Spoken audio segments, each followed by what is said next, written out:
It's the Ross Tucker Football Podcast. Oh, yeah, it is. But it's not just any Ross Tucker Football Podcast. It is a Finish Strong Friday, a Picks Friday, and it is presented, of course, by DraftKings. Oh, and it's a Winners Friday as well. I want winners. I want people that want to win. Pretty simple. We want people that want to win our contests. People like Mark Baker, who is the Spread the Word winner. He followed me on TikTok. I love it. At Ross Tucker NFL. Thank you, Mark. Sponsor confirmation email winner, Tom Duttweiler. He went ahead and ordered a story at myfrontpagestory.com. I love that as well, Tom. Thank you very much. Love myfrontpagestory.com and love when you guys get those awesome gifts for loved ones over there. And then the YouTube shout out goes to Marvin Krantz. Can't remember what you commented on, Marvin, but I saw you commented. Hadn't seen your name before at youtube.com/Ross Tucker NFL. And it really is that simple. It's Big Show time. The Big Show. All right, Ross. Before we get into each of these games this upcoming weekend, we'll talk about last night where the 49ers won their 7th straight, taking down the Seahawks 21-13 to clinch the NFC West. Congratulations to the Niners. You know, you lose your starting quarterback in Trey Lance, your backup quarterback in Jimmy Garoppolo. You're on your third string quarterback in Brock Purdy, and you win the division with 3 games to go. It's really, really impressive. Really impressive. Kudos to the Niners, John Lynch, Kyle Shanahan. That's hard to do in pro football, and they got it done. And Brock Purdy, I thought, looked pretty good. Again, completed his first 11 passes to start the game. I loved the double pump middle screen touchdown. Fake the pass to the left, fake the pass to the right, middle screen to George Kittle for the first touchdown. I posted on Twitter, by the way, at Ross Tucker NFL. I saw a GIF from somebody that Bill Walsh called that play back in 1987 against the Falcons. So cool. I mean, really, really cool. So I like that. That jumped out to me. The Niners tackling is so impressive. They have to be the best tackling team in the NFL. I mean, they don't miss many tackles, if any. They put you down. I mean, it is awesome. Dre Greenlaw, he came in and walloped Travis Homer. And I think that was probably the key play of the game because it was 7-3. Seattle had the ball. Greenlaw comes in and smashes Homer, who fumbles. Charvarius Ward, who's having an awesome year at corner, picks it up, takes it to like the 4-yard line or something. McCaffrey ends up scoring a touchdown. It's 14-3. And the Niners more or less never looked back. I mean, I think they went up 21-3. Then it was 21-6, 21-13. I thought Geno actually played okay for Seattle again, but he was under duress a lot. I think you can make a strong argument now for Nick Bosa as the defensive player of the year in the NFL. He was all over Geno Smith. I thought there was a really poor roughing the passer call on Bosa again, but sort of what else is new at this point? Other than that, in terms of things that jumped out to me, George Kittle, man, when he's healthy, he is a weapon. He had 2 long touchdown catches. The run after the catch is where he really excels. And I feel like we hadn't seen that in a while from him. So it was nice to see that from Kittle, the run after the catch. I also thought, even though they didn't get a lot of credit for it, that the Seattle run defense did a pretty good job. You know, they had gotten run over the week before or 4 days before, actually, by Carolina. And I guess I was kind of expecting that again and called for that, but no. Their run defense actually did a pretty good job. The Niners had to throw it on them. So the Niners obviously win the division, and now the Seahawks are in for a big time fight to try to get back in the playoffs. You don't want to have fights when it comes to what you should drink for the holidays or what you should give people for a gift. That's why you got to go to First Leaf. What I love about First Leaf is they ask you a bunch of questions. Like, do you like oaky tasting wine? Do you like this tasting wine? Do you like this? Based on your answers, and I went through that, they'll send you wines for less than what you pay at the store. Then even after that, you kind of rate the wines as you drink them, or as my wife and I drink them. And so then the next wines they send you, you'll like even more. We actually went to a like I guess a Christmas party deal last night. Took them a bottle of wine. Awesome gift. So this is, to me, is like two gifts in one, because you're getting membership in this club, which is fun, easy, affordable wine, but also you get 6 bottles. So it's a pretty cool thing to be able to take to some of these holiday parties. Sign up today and you'll get your first 6 bottles for $39.95. That's nothing. Plus free shipping. Go to tryfirstleaf.com/Tucker. That's tryfirstleaf.com/Tucker to get your first 6 bottles for $39.95 plus free shipping.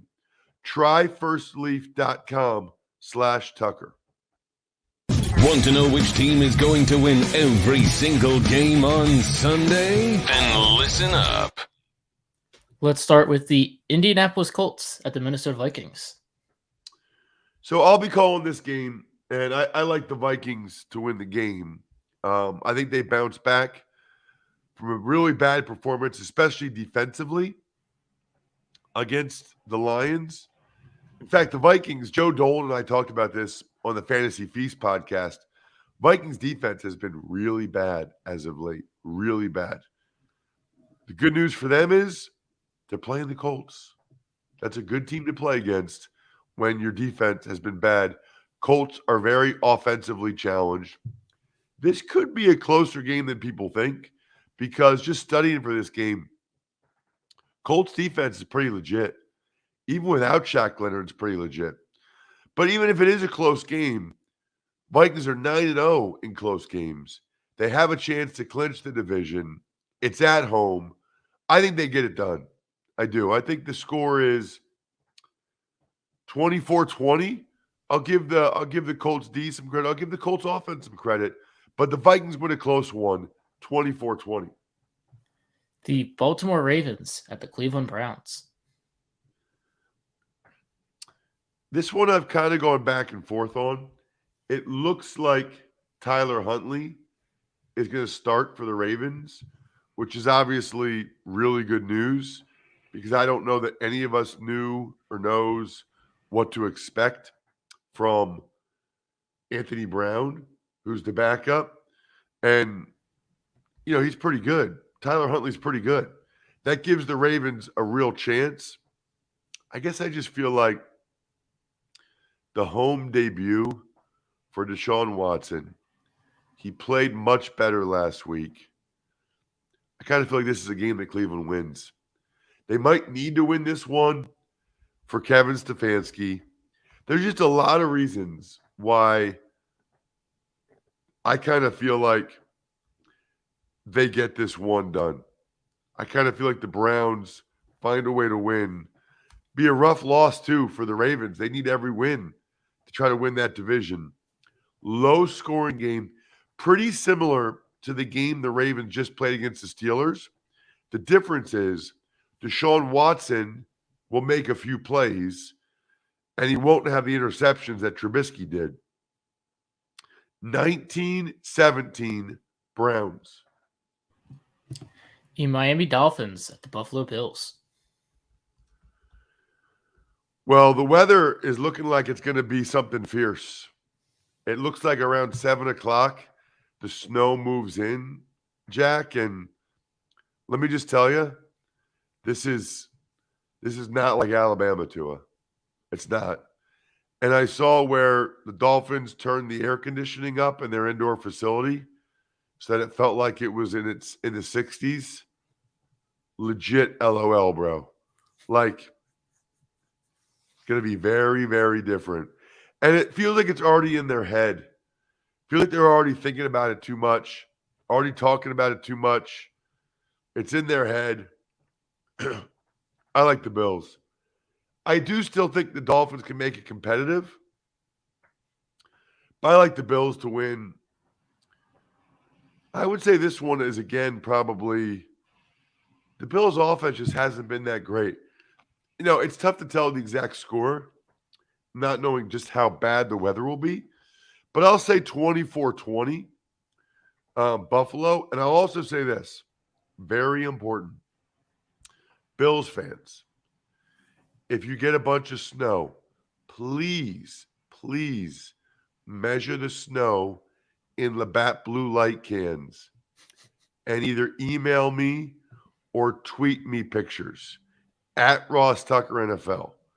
Love Labatt blue light. Love the pristine Canadian goodness. Love when you guys stock up and you're the MVP of your tailgate and my MVP by tweeting me pictures of how high the snow is based on Labatt blue light cans. Amazing. Always enjoy responsibly. Beer. Labatt USA, Buffalo, New York. Next, we have the Atlanta Falcons at the New Orleans Saints. Looking forward to this one, the debut of Desmond Ridder as the starting quarterback for the Falcons. Got a month, got 4 games here to show what he can do, to show enough that they don't feel compelled to try to draft a quarterback in the first round. So these are very, very important games for Desmond Ridder. I don't know. I can't pick him to get this win. I just can't do it. I mean, they might, but I thought Andy Dalton played pretty well last time out. I guess they're both coming off a bye, but I don't know. I'd be really impressed if Desmond Ridder's first game on the road at the Superdome, he's able to win. That seems like asking a lot, a real lot. Let's go New Orleans. They've been offensively challenged. Let's go 17-13. New Orleans gets to win at home. The Pittsburgh Steelers at the Carolina Panthers. We still don't know who the starting quarterback will be for the Steelers. It sounds like it'll be either Mason Rudolph or Mitch Trubisky. I don't really know if it matters, does it, with those guys? I don't know. I mean, either way, I kind of like Carolina. They're playing for something. They're playing for Steve Wilks, their head coach, who it seems pretty clear they like. They're playing for a playoff berth, potentially, in the NFC South. I mean, there's a decent chance after the Sunday that they're tied for first place with the Bucs, who play the Bengals. So I like Carolina for those reasons and for the unknown at quarterback for the Steelers. So give me Carolina, lower scoring, hard-fought game, 16-13, really low scoring, 16-13, Carolina. The Philadelphia Eagles are at the Chicago Bears. By the way, just a little inside baseball for those of you that are watching on YouTube. If I look like I'm doing this in the dark and I want a different setup, because I am. My house just lost power. And so the show must go on. So literally, I'm doing this off my laptop now with an external mic. And there's no lights because it's early in the morning and there's no power. So anyway, that's why I'm in the situation I am. But Jack and I are pros. We roll on. I like the Eagles. I mean, Justin Fields, gives the Bears a chance, obviously, in every game he plays, just because he's so talented. He's so gifted. But I have a tough time picturing Justin Fields being able to get this one done against a really, really good Eagles team. I mean, I don't know what there is to say about them anymore. They're just an excellent football team. So give me the Birds in this one. 31-17 maybe. Bears defense is not very good. Eagles seem like they're on a mission. 31-17. They're a decent option to lock up in a survivor pool. I mean, I'm assuming most of you have already either won or lost those leagues, but if you're still in a double eliminator one or something, go ahead. Eagles are a pretty good one to lock up. Your survivor / knockout / whatever you call it, pick of the week. The Kansas City Chiefs at the Houston Texans. Obviously, I like Kansas City. I like them quite a bit. You know, the Texans showed some life last week. The question is, do they show that life again? You know, are they come to play again, or was that sort of a last hurrah for Lovie Smith and also them trying to knock off their hated rivals there in the state of Texas and the Dallas Cowboys? I don't think they're going to have the same type of life. I don't think Patrick Mahomes is going to throw 3 interceptions again. I'll be taking for sure the Kansas City Chiefs, probably by a healthy margin. Another pretty good pick to lock up. I'll go the exact same score. Why not? 31-17. Your survivor / knockout / whatever you call it, pick of the week. The Dallas Cowboys at the Jacksonville Jaguars. So this is one of the more intriguing games of the day for me because the Jags aren't really totally out of this thing in the AFC South, especially with the Titans having to play at the Chargers. Meanwhile, you know, the Jags are playing pretty well. Plus, obviously, the Cowboys, they're trying to keep the heat on the Eagles in terms of the number 1 seed, in terms of the NFC East. So this has the potential to be a pretty awesome game. I like the Cowboys to win the game, but I think it's really close. I think it's one of the games of the day. You know, Cowboys didn't look great last time out. And obviously, as we've seen, you know, Trevor Lawrence, 2 out of the last 3 games have been his best games ever. I mean, he has played really, really well. And I sort of expect that to continue. I know the Cowboys defense is really good, but I think Trevor Lawrence plays really well. How about like a shootout? How about 31-28 Cowboys? Awesome game. 31-28 Cowboys. Great effort by the Jags, but ultimately the boys get it done. Detroit Lions at the New York Jets. I've kind of gone back and forth on this one, Jack, and so have the betting lines. Like they're like right there with me on it. I guess I'm going to go sort of law of averages here, right? The Jets have been playing well, and they've been right there in these games against Minnesota, against Buffalo, but they've lost. That was on the road. Now they're playing at home. The Lions also play better at home than on the road. Now they're on the road, and the Lions have been winning these close games. So I'm going to go for some regression to the mean, law of averages, whatever you want to call it. And I'm going to take the Jets to get this done. Should be a fun one. Another one of the best games of the day, I'd say, actually. Let's go Jets 23, Lions 20 in a pretty awesome game for 2 teams that are both hanging around the playoff implications. The Arizona Cardinals at the Denver Broncos.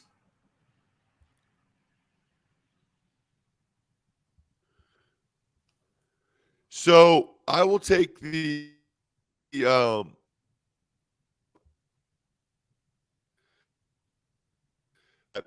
I'm still going to take the Cardinals in this game, I kind of like Colt McCoy.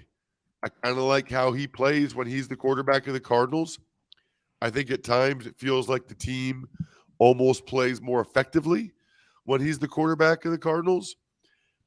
I don't know. I mean, this is a toss-up game. Two really disappointing, really bad teams. I don't think the Broncos are going to score like they did against the Chiefs. That felt like an anomaly. Russell's been out this week with practice with the concussion. I'll just go 20-17 Cardinals. I guess we can let the doggies out, Jack. Ross's Underdog of the Week.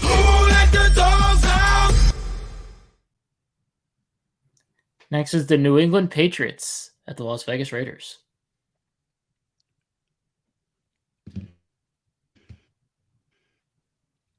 Another big game for both these teams.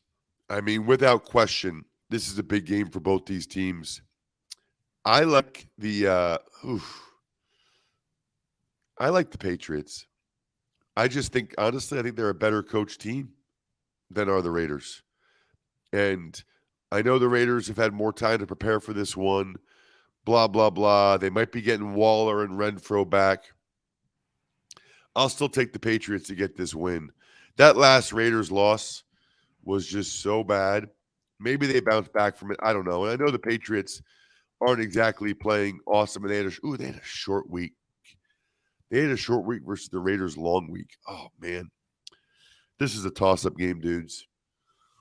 I'll stick with my Patriots pick, but that's a big difference in rest disparity. I'll say 20-17 Patriots. Don't necessarily feel great about it. They are the underdogs, though, so you can let the doggies out. Ross's Underdog of the Week. The Tennessee Titans, the Los Angeles Chargers. Go, Chargers, go. So I think Joe Dolan said it best on the Fantasy Feast podcast when he said, these are the type of games over the years that the Chargers have lost or lose. And it's so true, right? Like, these are the type of games that the Chargers lose. They're coming off a big win, Sunday Night Football, playing against a team like the Titans that's reeling. I'm showing some faith in them, though. I'm showing some faith in the Chargers in this one. You know, they were able to stop the Dolphins' rushing attack. They're not going to let the Titans run it right down their throat, are they? They're not, are they? I mean, they're the better team. They're playing at home. Feels like they're playing better right now. Was tempted to take the underdog here, but I'll go Chargers. Let's say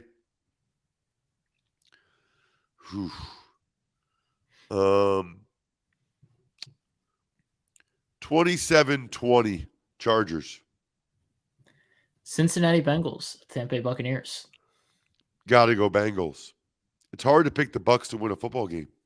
Legitimately. Like, it's legitimately hard to say, I think the Bucs will win this game. I don't really know how you do it the way they've been playing. Bengals have been playing awesome. Give me Cincinnati. Joe Burrow and the boys take care of business. They know what's at stake in the AFC North. Their defense has been so good.